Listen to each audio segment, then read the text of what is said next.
Bonjour, je suis très heureux de vous accueillir pour une nouvelle émission du Ciné News. À mes côtés, avec ses 84 kilos, plus de 1000 films à son actif, Monsieur Maher. Bonjour Jamel, comment vas-tu ? Ça va et toi ? Très bien. Mais 84 kilos, oui, t'es gentil. Je préfère 84 films. 1000 films, ouais, t'es gentil. tu peux multiplier par 100 même, je pense, largement. Alors Maher, la semaine dernière, on a reçu Ouid Edma pour le film La Damnée. Exactement. Aujourd'hui, je suis très content. Nous sommes très contents de recevoir le jeune réalisateur Abel Danan. Bonjour, enchanté. Bonjour Abel, comment vas-tu ? Ça va très bien, je suis très heureux d'être là. Nous aussi, tout le plaisir est pour nous, encore une fois, de te recevoir et très prometteur. Très prometteur. Alors Abel, tu es chez toi, donc on va parler de toute l'actualité cinéma au Maroc, des films qui sont à l'affiche. Magnifique. Et tu interviens quand tu veux. Magnifique. Alors pour cette semaine, je laisse Monsieur Maher nous parler un gros blockbuster.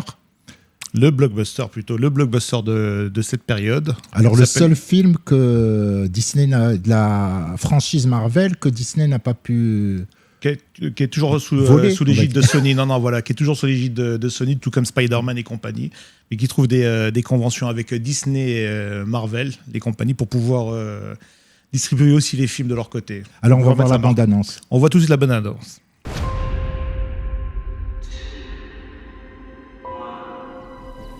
On a toujours su que c'était impossible. Qu'on ne pouvait pas être seul dans l'univers. Et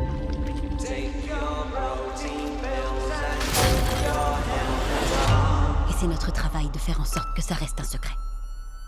Allez, on l'échappe.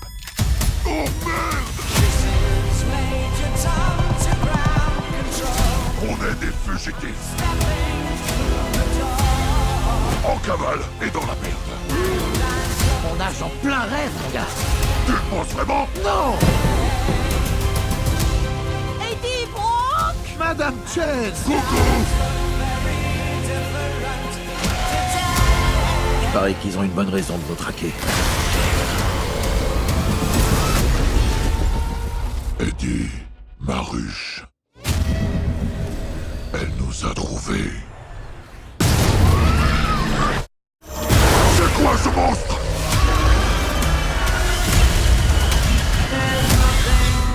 On va devoir affronter une armée qu'on ne peut pas vaincre. Si vous laissez Venom vivre, ce monde, l'humanité, tout disparaîtra. Cette fois, il y a des chances qu'on y passe, mon pote. Eddie, l'heure est venue.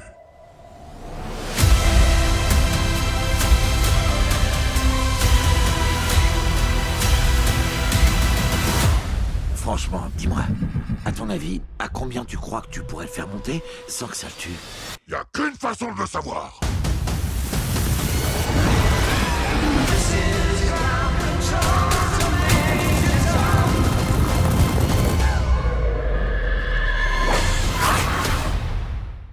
Alors qu'est-ce que tu peux nous dire de Venom?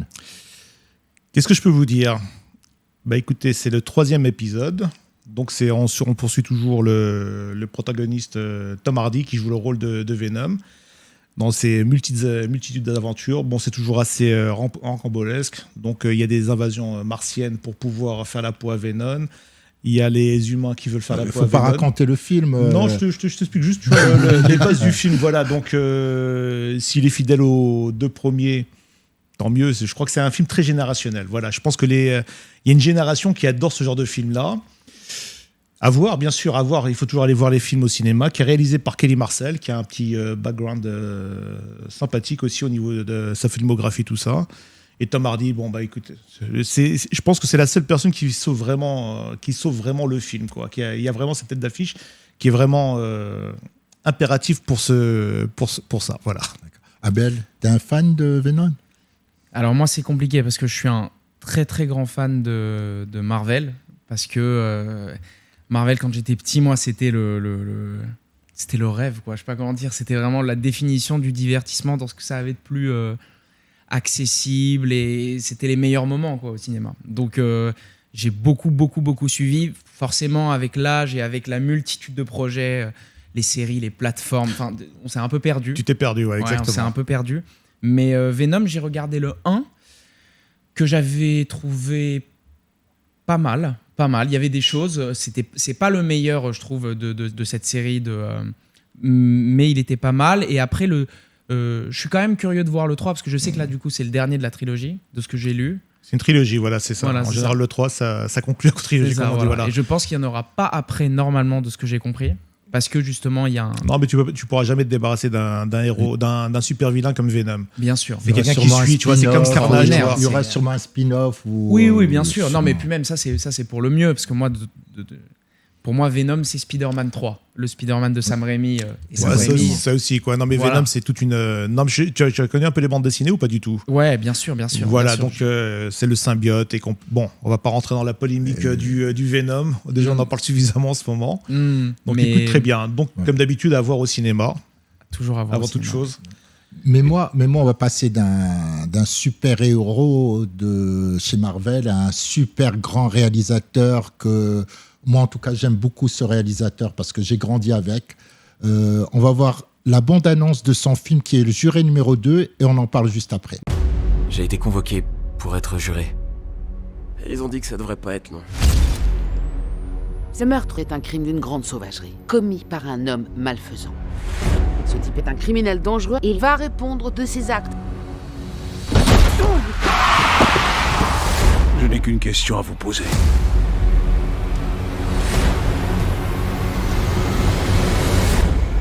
Est-ce que vous avez interrogé d'autres suspects? Alors, je vois que Maher a deviné le nom du réalisateur, Clint Eastwood, 93 ans. Extraordinaire. C'est incroyable, mais j'espère, comme en arabe, on dit « Laytoul of Lamar ».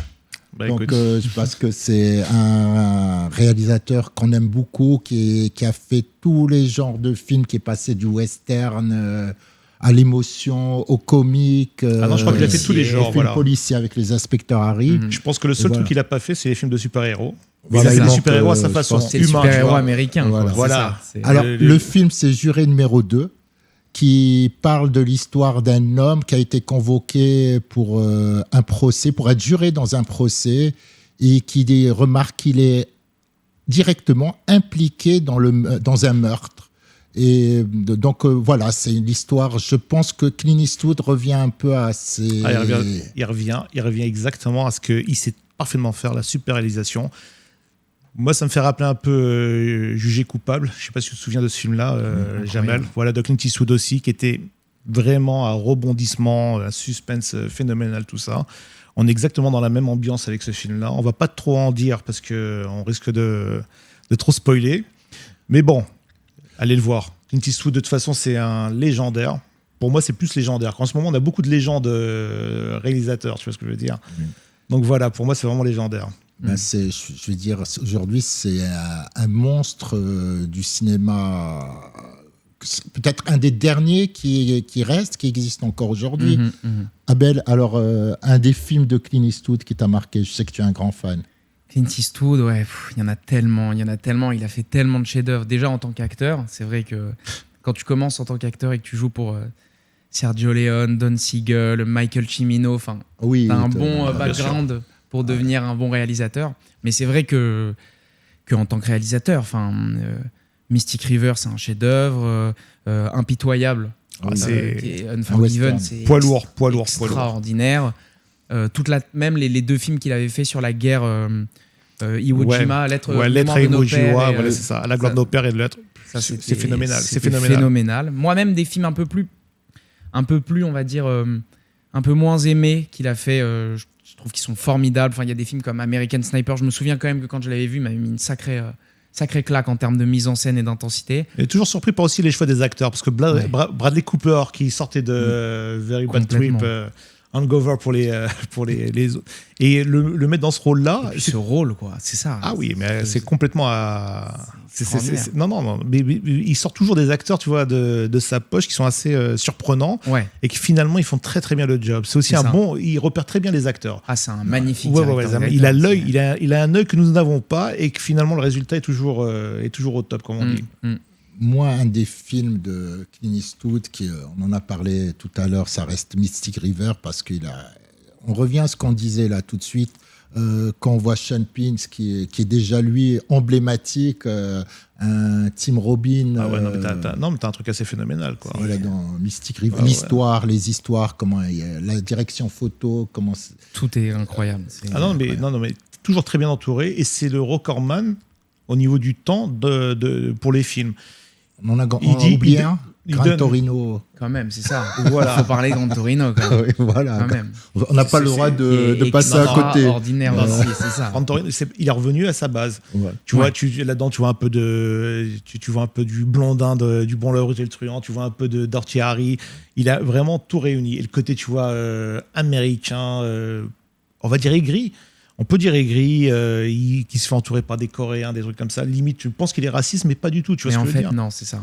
Voilà, c'est juste là. Ce qui nous fait comprendre aussi, c'est l'incompréhension de l'étranger. Quoi. C'est une belle morale sur la tolérance. Je pense que sur la tolérance. C'est voilà. beaucoup ça, les films de Clint Eastwood. Voilà, c'est ça. Et tout ça par rapport à une voiture. Gran Torino, ça reste une voiture de chez Ford, bien sûr. Incroyable. Alors, tu parles de tolérance, Maher, on va parler d'un film qui parle aussi de tolérance, de respect, un film très intimiste.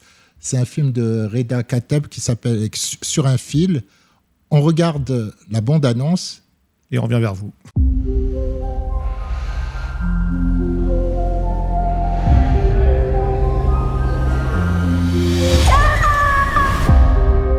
Je peux même plus payer mon loyer. Tu fais comment, toi? J'ai mon clown, c'est spécial. Je te présente Thierry. Thierry, Jo. Elle vient observer avec nous. Alors, il y a le... Avec les traitements, il y a des jours vraiment très durs. Pourquoi ça arrive à moi?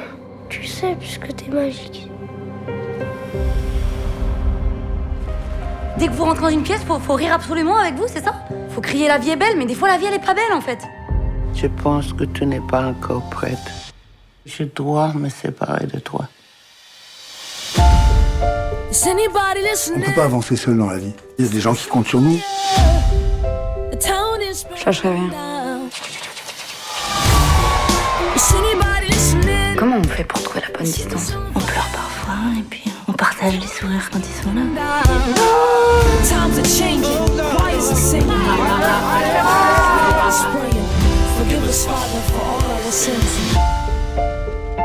Est-ce que tu sais la différence entre un acrobate et un clown? Non. L'acrobate, on l'admire, le clown, on l'aime. Voilà. Tu connais Reda Kateb C'est un immense acteur, Reda Kateb. Dans le cinéma français, c'est une institution. Et c'est vrai que de voir qu'il commence à réaliser des films, c'est aussi formidable. Parce que c'est vrai son premier film, je crois. C'est son premier long métrage. Oui, c'est ça. Il a fait des courts-métrages avant, mais c'est son premier long métrage. Et c'est vrai que c'est, en plus d'être un acteur exemplaire, c'est un être humain extraordinaire, Reda Kateb. C'est quelqu'un qui déborde de gentillesse, qui est tout le temps... Enfin, quand on le voit dans les interviews, l'humanité est très présente chez lui, donc ça fait beaucoup de sens de le voir réaliser un film comme ça, en fait. Très humain. Très humain. Sur un fil, c'est l'histoire d'une jeune artiste de cirque qui a un accident lors d'un spectacle et qui se retrouve paralysée, handicapée, qui doit faire le clown pour amuser un peu les enfants dans les hôpitaux. Voilà, j'ai vraiment fait un pitch. C'est un film très intimiste que j'invite beaucoup de gens à voir parce qu'il est très, très, très touchant. Je savais que Maher voulait dire quelques mots. Non, il est drôle et émouvant. Oui, parce qu'il reste toujours, il y a une certaine légèreté, avec un sujet qui malheureusement touche tout le monde. Touche tout le monde, que je veux dire, mais on voudrait pas qu'il touche tout le monde. C'est par rapport à la maladie des enfants, c'est les clowns que déjà Boudard avait déjà fait, que Boudard avait déjà fait, tu vois, un film là-dessus, mais celui-là je le trouve encore plus profond, on dirait que c'est vraiment une expérience qui l'a touché directement, personnellement, et c'était très profond. Et il reste aussi des moments drôles, tout ça, c'est très bien filmé, l'image elle est belle, c'est très bien filmé, et on tombe pas dans le pathos comme on dit. Voilà. Alors, moi, je voulais revenir à Belle. Une de tes actrices joue dans un film marocain. Et tu sais que la semaine dernière a lieu le Festival national du film. Et on est très content pour elle et parce qu'un des films où elle joue a remporté un prix. Oui, c'est ça. Non, Prix c'est génial. de Leila Triki, l'empreinte du vent. C'est magnifique, c'est génial et c'est trop bien pour Ouidad. De toute façon, Ouidad, c'est une actrice exceptionnelle. Elle a la faculté de rentrer dans des personnages avec une intensité qui est très, très, très surprenante à chaque fois. Et je sais que moi, en tout cas, ça m'avait particulièrement marqué sur la damnée quand il a s'agi de lui présenter le personnage de Jenaba, qui est pas évident. C'est un personnage qui est chargé de secrets, qui est chargé d'histoire, qui a un rapport avec son passé, ce qu'elle est, sa condition, et qui bouge beaucoup en plus dans le film, même physiquement, corporellement et tout. Et donc en fait, c'est vrai que à chaque fois justement qu'il y avait les scènes des scènes un peu intenses sur le personnage et tout, il y avait un silence mais total qui régnait sur le plateau parce qu'en fait elle était présente. Ouais, en fait elle marquait de son empreinte toute l'atmosphère de tout ce qu'il y avait autour. Et ça, c'était assez frappant quand même comme expérience. C'est inquiétant pour le film, hein. Elle va nous faire peur, Ouidad. Mais en tout cas, il faut aller voir la damnée.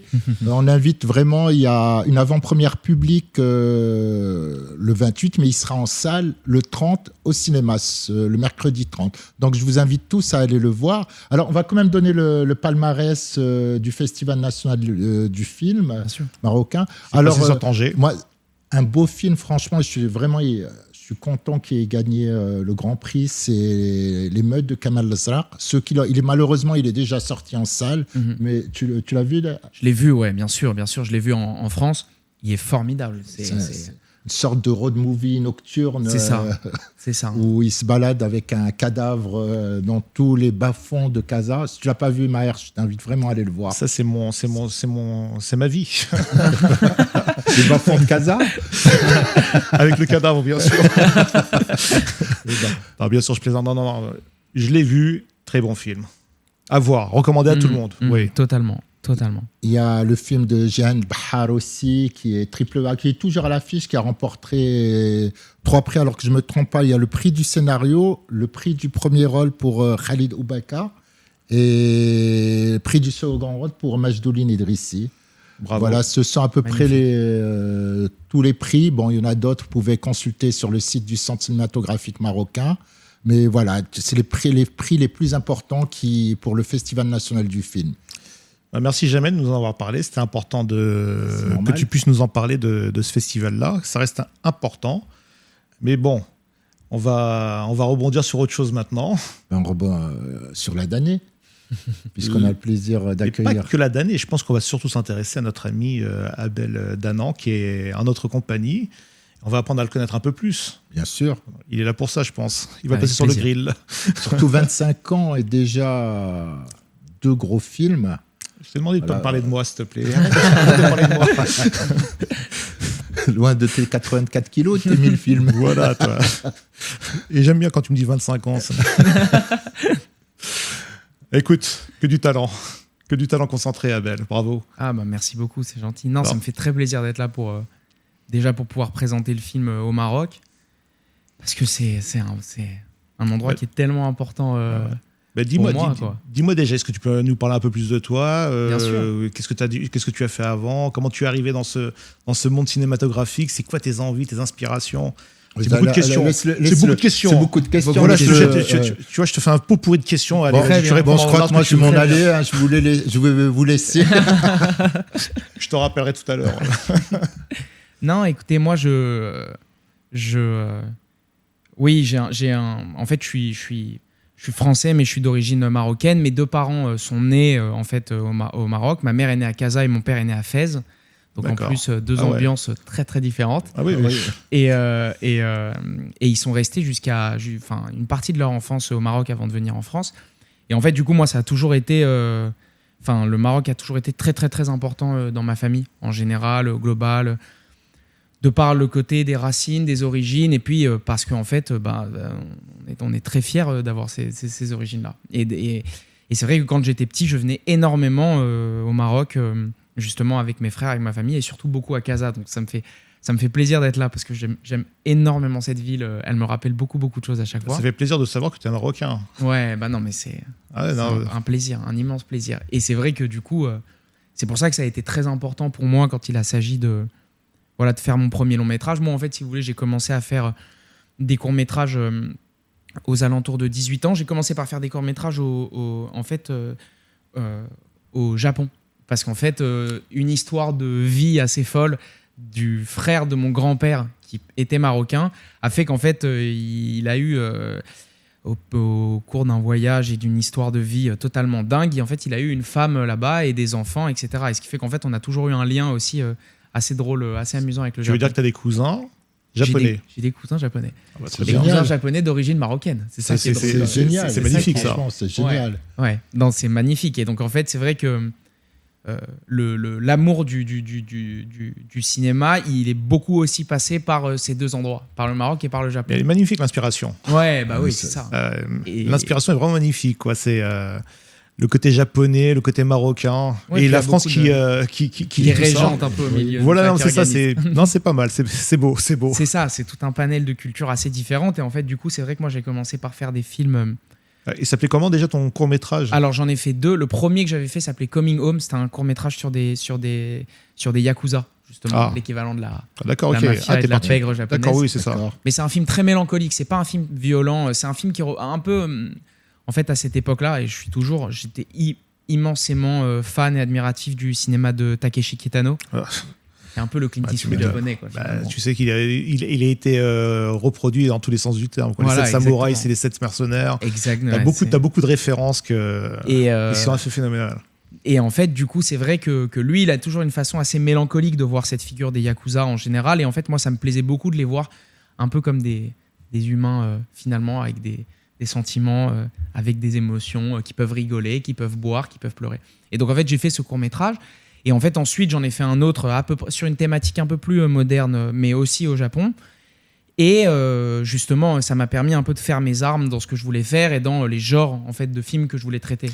Excuse-moi, je t'interromps. Tu les as fait en langue japonaise ou bien c'est en langue française? Le premier est en langue japonaise complètement. Ah oui, d'accord. Donc tu maîtrises le japonais? J'ai pris des cours à l'époque. J'ai pris des cours à l'époque pour essayer de parler un peu aux pour les diriger techniques, tout ça, ouais, d'accord, ok. Pour diriger les gens, etc. C'est un court-métrage ou c'est un long-métrage? C'est un court-métrage. D'accord, super.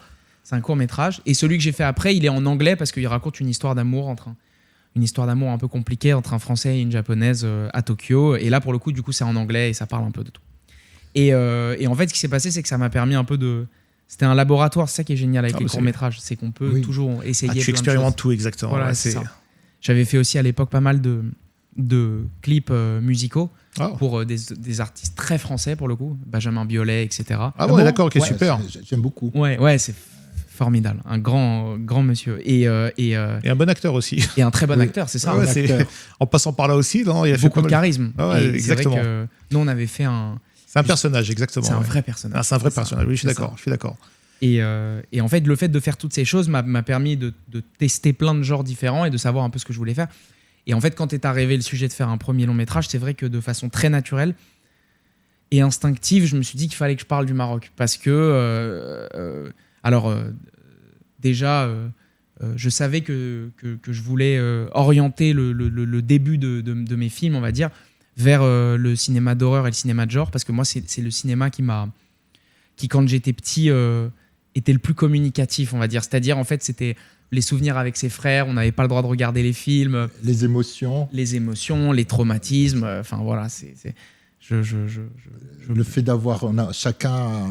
avait peur à sa manière sur une scène où exactement. Puis c'était le voyage en fait. Je sais pas, c'était vraiment le genre de film où il y avait pas beaucoup de films comme ça, mais moi mes parents viennent pas du tout du monde du cinéma, etc. Mais mon père aime beaucoup les films et donc on a toujours eu un lien assez fort avec ça. Et c'est vrai que il nous montrait 2 types de films. C'était soit les grands classiques américains des années 70, Le Parrain, etc., qui sont des films définitifs dans l'histoire. Répétitifs, bien sûr. Ça y est, ça rentre dans l'humanité. Exactement.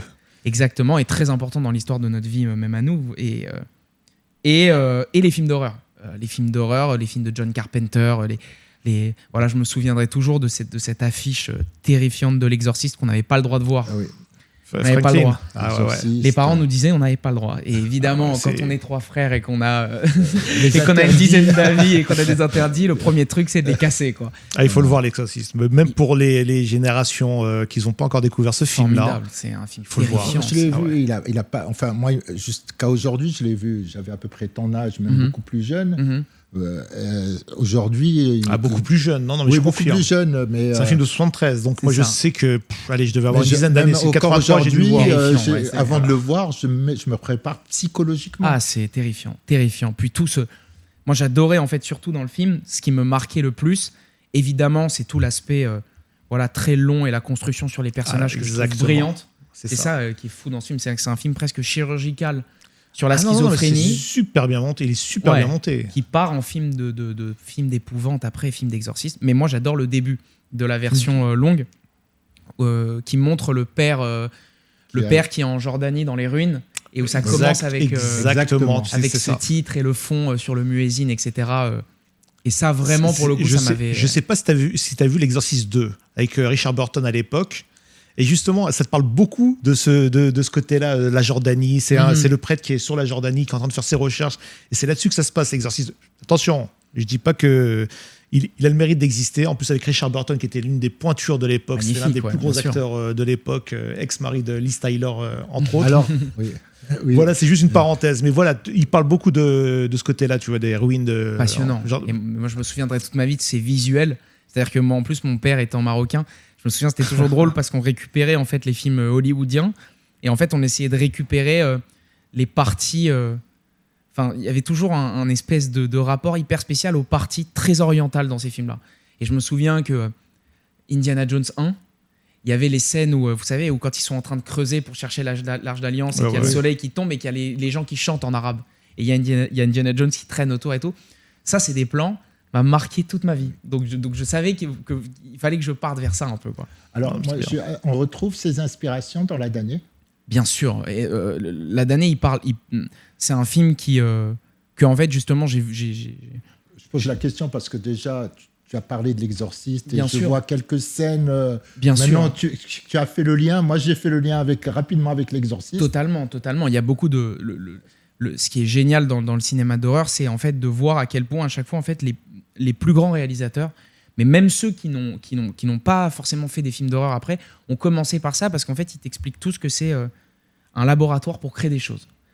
Coppola, son premier film, parmi les quelques qu'il a fait, il a testé plein de choses avant de faire Le Parrain. Il a fait une comédie avec Fred Astaire, plein de trucs. Et il avait fait aussi un film qui s'appelait Dementia 13, un truc comme ça, qui est un tout petit film pour Roger Corman. Je crois, c'était en 67, un truc comme ça. Ouais. Il est en noir et blanc, il me semble. En noir et blanc, exactement. C'est exactement, ouais. Exactement. Où il tentait des trucs. Brian De Palma, bon, évidemment. Lui, Sœur de sang, Carrie, enfin... Stanley Kubrick avec Shining. Bien sûr, exactement. Et je crois qu'il a été élu le plus gros film d'horreur de tous les temps, Shining, récemment. Ça m'étonnerait pas. Hein. Non, mais comment ça a été mené, c'est surtout Nicholson qui est là derrière. Ouais, extraordinaire. Nicholson, c'est un film. La folie, tu parlais de schizophrénie, de folie. Comment le montage. Nicholson sombre dans la folie. Ah, c'est exceptionnel. Enfin, mais dis-moi, j'ai appris aussi récemment que La damnée était tournée au Maroc. Totalement. La damnée, il a été tourné quasiment intégralement au Maroc. En fait, on est arrivé à la toute fin. Il y avait eu un léger décalage entre l'Europe et l'Afrique au niveau du Covid à l'époque. D'accord. Et donc, en fait, quand on a commencé à tourner, il y avait beaucoup d'interdictions, de couvre-feu parce que c'était la période et le contexte. Et en fait, ce qui s'est passé, c'est qu'on a reconstruit tout un appartement parisien dans une villa qui en fait allait être détruite, qu'on a pris juste avant, et en fait on a reconstruit en forme de quasi faux studio tout dedans. Magnifique. Ouais, ce qui était exceptionnel. Ah, magnifique. C'était un vrai parti pris de construction. En fait, le making-of doit être pas mal. Le making-of est pas mal. En plus, j'ai plein de vidéos. On a hâte de voir ces vidéos. Mais moi le Maroc, tu parlais du cinéma d'horreur, et c'est pas péjoratif. Le Maroc, par son histoire, sa culture, est une source d'inspiration pour ce cinéma-là. On a des Aïcha Kandisha, on a tout ce qui est... je parlais d'un autre réalisateur qui est aussi un Marocain qui est inspiré, qui adore les films d'horreur, Je lui fais un petit coucou, c'est Jérôme Cohen-Olivard, je pense, qui lui aussi adore ça, parce que quand je discutais avec lui, et il trouve beaucoup son inspiration dans la culture, l'histoire du Maroc. Mais quand tu vois, on parle beaucoup, entre guillemets, il ne faut pas qu'on reste dans la sorcellerie, et ça c'est très, très marqué au Maroc. Bien sûr, moi c'est aussi pour ça que justement le fait de faire ce film, ça a été hyper important et hyper précieux, parce que en fait, je me souviens que quand j'étais petit, la dame qui en fait est comme ma tante et qui en fait a élevé mon père et qui vit avec nous depuis toujours, etc., qui s'appelle Najia, justement, c'est pour ça que dans le film, l'un des personnages s'appelle comme ça. En fait, elle nous racontait des histoires et elle avait la faculté de raconter des histoires comme personne racontait des histoires. C'est-à-dire vraiment des histoires drôles. Les gens pleurent de rire, et les histoires d'horreur, tu es terrifié. Et mon père, je me souviens, il me disait tout le temps quand j'étais petit, elle va venir vous raconter une histoire, elle nous racontait des histoires, et évidemment, arrivait le moment de l'histoire d'horreur, qui était toujours glaçante. Et en fait, je me suis toujours dit, mais c'est ça le cinéma, en fait. C'est raconter et véhiculer quelque chose dont tu te souviens des années après. Ah ouais, ça véhicule les émotions, exactement. Voilà, quand tu réagis avec un film, bien sûr, tu sais que c'est un bon film, mais par contre, quand tu restes figé, même très longtemps après, c'est ça qui est extraordinaire. Voilà, et quand tu n'as aucune émotion avec un film, tu sais tout de suite, ça se passe vraiment, c'est assez rapide quand même. C'est ça. Tu sais si ça va être un bon film ou un mauvais film. Il faut être tout de suite pris par le. Moi, je pense que c'est un autre bon film. Je vais parler d'un autre film. Si je pouvais juste poser une dernière question sur la damnée, si ça te dérange pas. Et tu l'as bien maquillé, dis-moi, We Dead. We Dead Ah ouais, il y a eu un gros travail. En fait, ça c'était. On a eu de la chance parce que les équipes techniques, elles étaient phénoménales sur le film.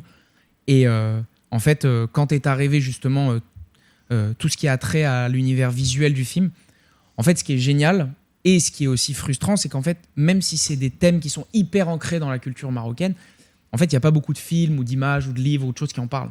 C'est beaucoup la tradition orale et l'imagination. Voilà, c'est ça sort de l'imagination. C'est ça. Et donc, en fait, moi, ce que j'ai montré beaucoup aux maquilleurs et aux décorateurs, c'était les peintures de Goya, surtout de sa période où justement qui traîne autour des sorcières. Et donc toutes les inspirations colorimétriques, de textures qui moi m'avaient traumatisé quand j'étais petit, mais dans le bon sens. Goya, non, mais moi, bien sûr, le plus grand metteur en scène. Il sait le faire exactement. Voilà. En termes d'inspiration, moi je veux parler d'un autre film qui va être sur les plateformes de streaming le 11 novembre. Ouais, c'est ça. On regarde la bande-annonce, on en parle juste après.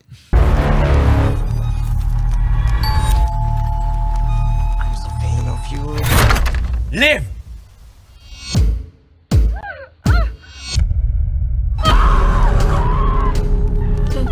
Who's that?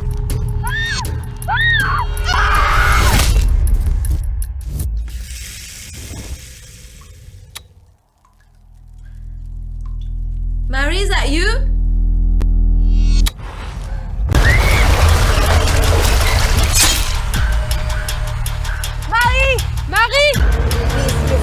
You've got to believe us. It's Alex. I'm not joking. It's real, okay? There is someone who's chasing us. Wait, what?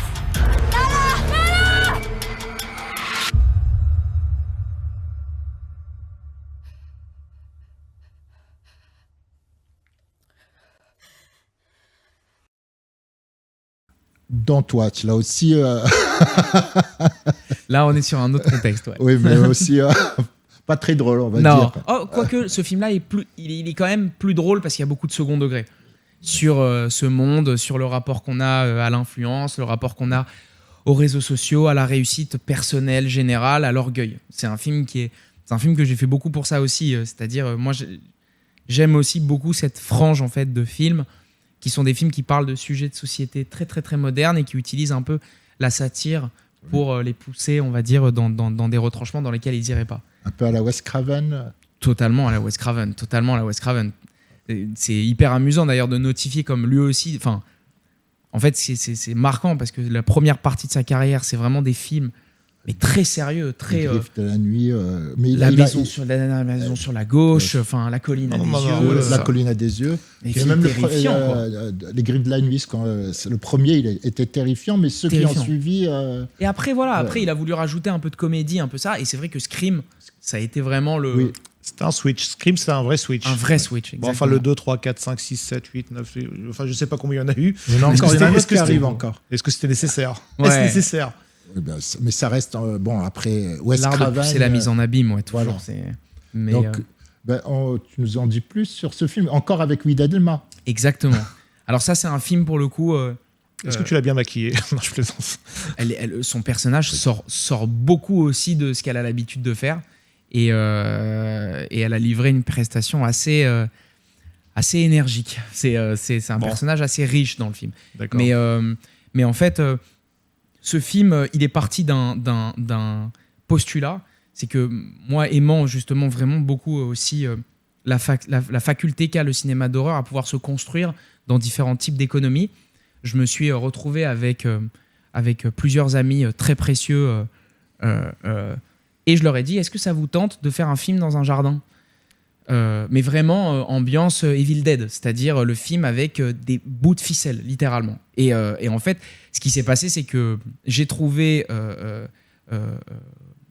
refuge, on va dire, dans la confiance de plusieurs personnes, et qu'ensemble, on a fait donc Alfred, Elie, Thomas, Thibaut, ils se reconnaîtront, et Guillaume, bien sûr. Et en fait, ensemble, on a mis en place justement cette espèce de film qui, en fait, dans les conditions d'un huis clos, raconte justement sous la forme d'un slasher l'histoire d'influenceurs qui, en fait, vont dans une maison pour vivre ensemble leurs meilleures vacances d'été, puis en fait oublient de dévoiler, laissent leur adresse publique, ce qui amène un stalker, c'est-à-dire un fan assez hardcore de l'une des filles qui est présente dans la maison, à vouloir venir voir. Et évidemment, elles vont lui dire de partir de façon assez virulente, mais lui, qui en fait l'entend pas de cette oreille-là, va décider de rester.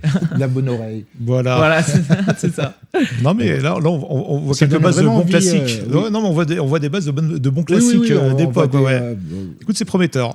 Non, c'est sympathique. Et puis surtout, ce qui était génial avec ce film, ça a été la faculté de mélanger en fait des talents énormes avec dans les conditions d'un tournage microscopique. Et en fait, par exemple, le chef opérateur qui s'appelle Michel Abramovitz, c'est le chef opérateur qui a fait le remake de The Thing. Il a fait plein de très gros films américains. Il a fait From Paris with Love, Taken en chef opérateur. Et en fait, quand je lui ai proposé de venir faire le film, au début, il était assez déconcerté, mais en fait, finalement, il ajoute aussi tout ce côté très américain, très Stranger Things, un peu dans le côté, dans les références colorimétriques, visuelles que je voulais vraiment pour ce film, où je voulais partir aussi dans le divertissement. C'est bien, tu t'es bien entouré. Ouais, c'est bien de bien s'entourer, de prendre toujours les meilleurs, tu vois, d'un certain. Sur quelle plateforme ? C'est pas grave, parce que tu nous as tellement donné envie de le voir qu'on veut connaître la plateforme. Alors le film, il va sortir dans plusieurs pays. Là, en fait, il est sorti il y a une semaine aux États-Unis. Par le distributeur Samuel Goldwyn. Il a été renommé aux États-Unis, il s'appelle pas Don't Watch, il s'appelle Killer Influence, parce que les Américains ont un rapport justement au titre dans les films qui est fascinant. Et donc voilà, ils ont proposé justement ce titre-là. Et en France, il va sortir sur... donc il y a plusieurs plateformes, je crois que c'était Filmo TV, Univers Ciné, je vais vous refaire la liste. Et après, il sort un peu partout en Europe, il sort en Corée, il sort au Brésil, enfin, il sort un peu dans les endroits... Ben. Ouais, c'est ça, exactement. Dans les endroits qui aiment ce genre de... En tout cas, on a hâte de le voir, mais en pensant à toi, on s'est dit avec Maher, quelqu'un qui aime le cinéma d'horreur, qu'est-ce qu'on pourrait lui proposer pour les prochaines sorties ? On a trouvé un chef-d'œuvre, parce que pour moi, c'est un chef-d'œuvre. J'ai vu la version de 1975 ou 74, je crois. Ouais, un peu. Ouais, c'est ça. Voilà, c'est un film de vampire. Ce n'est pas Dracula. On regarde la bande-annonce.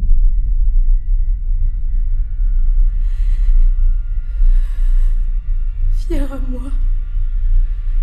Viens à moi. Entends ma supplique. Viens à moi.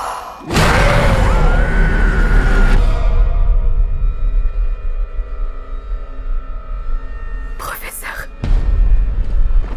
mes rêves se font plus noirs. Le mal vient-il de nous ou de l'au-delà ?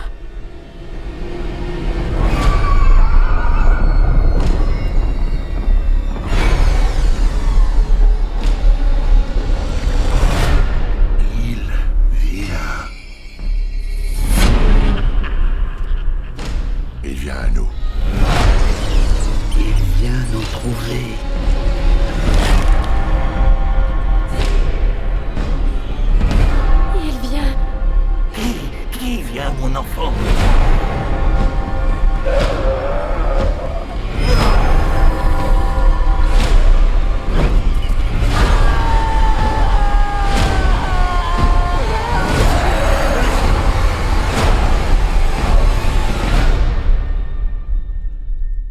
sommes en présence du vampire.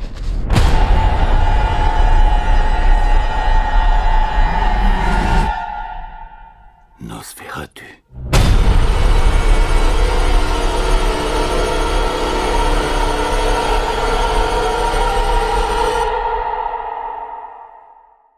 Nosferatu. Extraordinaire.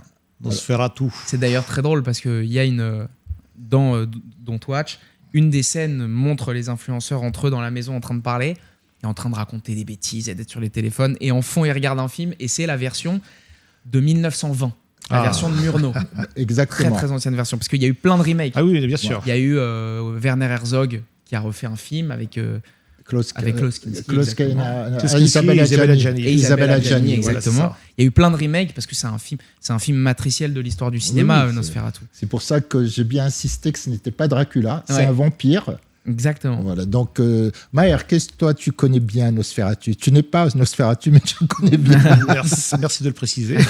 C'est jamais pour ceux qui me connaissent. Non, alors écoute, moi la bande-annonce, parce qu'on a pu voir que la bande-annonce, parce que c'est un film à en venir, il sort, je crois, le 25 décembre, si mes souvenirs sont bons. Le truc qui m'a marqué par rapport justement à la version d'Herzog Werner, c'est la couleur. C'est toujours la couleur bleutée, tu vois, qui est prédominante, tu vois, dans la bande-annonce, qui est aussi prédominante dans le film de Herzog Werner. Donc on va pas dire du noir et blanc, mais parce qu'il s'inspirait pas mal du noir et blanc, donc il a gardé cette couleur bleutée. Et donc qui reste dans la bande-annonce aussi. Tu vas voir, c'est une couleur. Je pense qu'au niveau de la lumière, je sais pas si tu as bien remarqué cette couleur bleutée. Les acteurs, il y a Willem Dafoe. Bon, écoute, comment il y a Willem Dafoe, tu vois, je cours. Lily Rose Depp. Lily Rose Depp, la fille de Johnny Depp et Vanessa Paradis. Tout à fait. Enfin bon, je pense qu'elle s'est fait son nom maintenant, qu'on peut commencer à la poser. C'est son premier film, je crois. Non, son deuxième. Elle a fait des seconds. Oui, elle a fait des. Mais je crois qu'en premier, elle est brillante. Elle a fait la série aussi de Sam Levinson, The Idol. Exactement. Avec The Weeknd, etc. Enfin, elle est très très forte. Non, c'est que vraiment, elle est bien placée. Elle a le talent de ses parents. Tu sais, on peut rien enlever. Tu vois, c'est vraiment, elle a le talent de ses parents. La perf de la bande-annonce paraît prometteuse. Ça paraît prometteur. Encore une fois, tu vois, j'ai toujours peur de trop me. On voit pas Nosferatu. Par contre, on ne le voit pas du tout. On le voit pas une seconde. Tu vois, c'est juste du sous-entendu, du truc. Bon, c'est prometteur. Encore une fois, c'est prometteur. On espère que ce sera à la hauteur des anciennes versions et on lui souhaite que de la bonne chance, comme on dit. Nous aussi. Voilà. En tout cas, Abel, merci. Merci beaucoup d'être venu. C'était un plaisir. Merci Abel. Tu es chez toi et tu reviens quand tu veux. Magnifique. Vivement ton prochain film. Franchement, ça a été un plaisir. Avec justement, tes nouveaux projets, tu as un nouveau projet qui se prépare ou bien on en parlera plus tard? J'ai quelques nouveaux projets qui se préparent dans des genres un peu similaires, un peu différents.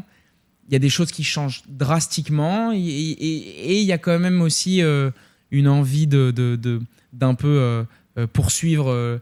on va dire, le rapport un peu moderne qu'on a aux films d'horreur où tu peux les hybrider avec d'autres styles de films. Le film policier, la comédie. Enfin, si je peux me permettre, je suis curieux de te voir dans un autre genre aussi, pour voir vraiment toi, ta palette talentueuse. Bah voilà, quoi, je pense qu'on a conclu tout ce qu'on avait à dire. N'est-ce pas, M. Jamel? Malheureusement, c'est déjà fini. On aurait pu rester des heures et des heures. En tout cas, merci à notre invité. Merci à Maher. Merci Jamel. À vous. N'oubliez pas de liker, de partager la vidéo. La petite notification en bas aussi. Et à la semaine prochaine.